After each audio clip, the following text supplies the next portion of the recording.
Lebanon में Hezbollah और Israel के बीच जंग भले ही रुक गई हो, लेकिन गाजा में इजरायली सेना का कहर जारी है। सोमवार को एक बार फिर गाजा में रहने वाले फिलिस्तीनियों पर जबरदस्त हवाई हमला किया गया। दीर अल बलाह शहर के एक शरणार्थी शिविर पर हुए इजरायली हमले में 4 मासूम बच्चों और एक महिला सहित कम से कम 7 लोग मारे गए, जबकि दर्जन भर लोग घायल हो गए हैं। वहीं आईडीएफ और आईएसए ने गाजा में एक 52 साल के बंधक कायद फरहान अल कादी के रेस्क्यू का दावा किया है। कायद को 7 अक्टूबर को हुए हमले के बाद हमास के लड़ाकों ने अगवा कर लिया था। इसके बाद उन्हें गाजा लाकर बंधक बना लिया गया था। आईडीएफ के मुताबिक रिहा कराए गए बंधक की हालत स्थिर है। उन्हें अस्पताल में चिकित्सा जांच के लिए भेजा गया है। उनके परिवार को भी इस बात की जानकारी दे दी गई है। उधर गाजा में इजरायली हमला उस वक्त हुआ जब दीर अल बलाह में यूएन पोलियो को रोकने के लिए टीकाकरण अभियान शुरू करने जा रहा था। संयुक्त राष्ट्र का कहना है कि गाजा के 6,40,000 बच्चों को पोलियो का टीका लगाया जाएगा और इसके लिए वैक्सीन की खेप दीर अल बलाह पहुंचाई जा चुकी है। इसके तहत करीब 12 लाख वैक्सीन डोज लाई जा रही हैं, लेकिन जंग इस काम में बाधा बन रही है। गाजा में पिछले 25 साल में पहली बार पोलियो का केस सामने आने के बाद यूएन टीकाकरण अभियान शुरू करने जा रहा है।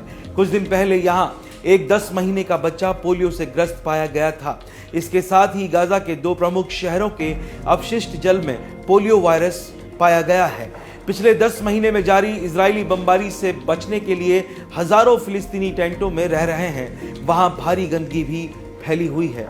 आपको बता दें कि रविवार को हजारों प्रदर्शनकारियों ने तेल अवीव की सड़कों पर उतरकर मार्च निकाला। इजरायली सरकार से बंधकों की रिहाई के लिए कदम उठाने और एक समझौते पर पहुंचने की अपील की।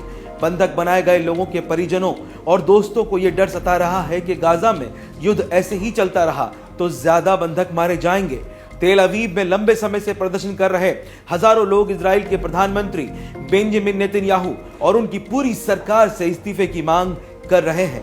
प्रदर्शनकारियों का दावा है कि नेतन्याहू और उनकी सरकार बंधकों को छुड़ाने और देश को चलाने में पूरी तरह से नाकाम है।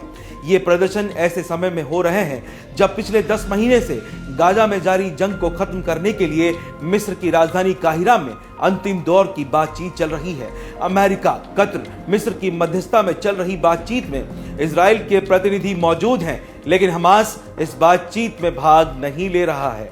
आपको बता दें कि अब तक इस जंग में करीब 40,000 के करीब फिलिस्तीनी लोग मारे जा चुके हैं, जबकि घायलों की संख्या तो लाखों में पहुंच गई है।